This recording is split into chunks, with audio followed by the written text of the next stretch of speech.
the president, more than a black swan, has always been a kind of depraved presence on the American landscape. So this is a man who's always been a liar. He's always been a cheat. He's always been a racist. Welcome to this week's Wacky Moments of Liberal Expression. Now, usually we talk about the fake news and the misinformation and division that they spread, but sometimes it's best to talk about love, exciting and new. Come aboard. You can't go 10 feet without an interruption from a Beto backer. So much. I love you too. Thank you all. You're a rock star. No, there's just so many great people who are. You can't go anywhere without getting. Hey, guys. oh, you're a rock star. Oh, gosh, no, you are. ABC News or a Hallmark movie? I can't quite tell. You're a rock star. No, there's just so many great people who. The media love is deep for the liberals just before the midterms, but when it comes to those of a different political persuasion, well, that's a different story. Especially as we get closer to Halloween. The media wants to scare you by twisting these words. A globalist is a person that wants the globe to do well, frankly, not caring about our country so much. And you know what? We can't have that. They have a word. It sort of became old-fashioned. It's called a nationalist. And I say, really, we're not supposed to use that word. You know what I am? I'm a nationalist, okay? I'm a nationalist. He said not globalist, but nationalist. So the liberal media goes instantly into a world of dog whistles and, of course, Hitler. I'm a nationalist. Nationalist.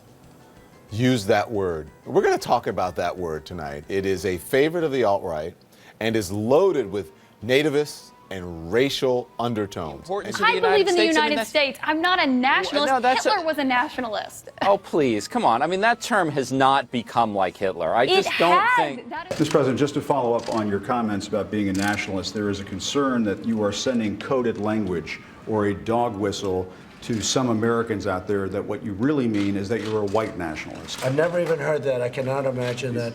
You mean I say I'm a nationalist? No, I never heard that theory. I think the president, more than a black swan, has always been a kind of depraved presence on the American landscape. So this is a man who's always been a liar. He's always been a cheat. He's always been a racist, and he's always been someone who foments fear.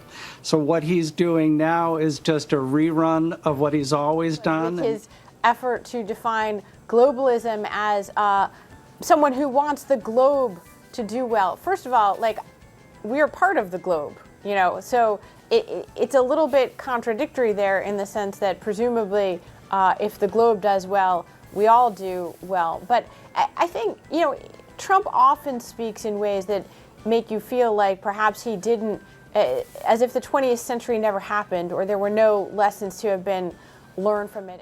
But despite the liberal media's divisive racist rhetoric and weekly comparisons of Trump to Hitler, when we have some scumbag that mails explosive devices to Democrats, it's definitely Trump's words that cause such hatred.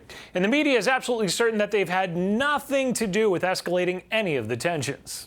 No one should carelessly compare political opponents to historical villains. Those comments just moments after calling for Americans to come together in peace and harmony.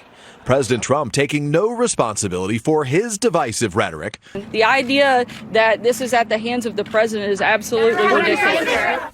Absolutely ridiculous that it's at the hands of the president were her words there at the end. So, John, defending the president there. And we are not responsible for creating a tone. He creates the tone. Politicians create the tone. The president of CNN, Jeff Zucker, has just come out with a pretty strong statement about the issue of presidential leadership and about the president's comments early in the afternoon, which may have left a lot to be desired. So Zucker saying this needs to be a wake-up call to the White House, not just about attacks against CNN, not just about rhetoric against this network, but against the media writ large. Because, as you mentioned earlier, John Brennan happens to be an NBC commentator. This could have happened at NBC today or CBS or other networks. Thankfully, it did not. There's no indication of other suspicious packages at other media companies, but this has to be a wake-up call. It is one thing to criticize coverage, to complain about bias. It's another thing to suggest that a figure is evil. The president, more than a black swan, has always been a kind of depraved presence on the American landscape. So this is a man who's always been a liar. He's always been a cheat. He's always been a racist. All this as the New York Times publishes its fictional short story on the assassination of President Donald Trump. We are not responsible for creating a tone. He creates the tone. Politicians create the tone. We're out of time this week. I'm Eric Shiner from MRC-TV. I'll see you again next week.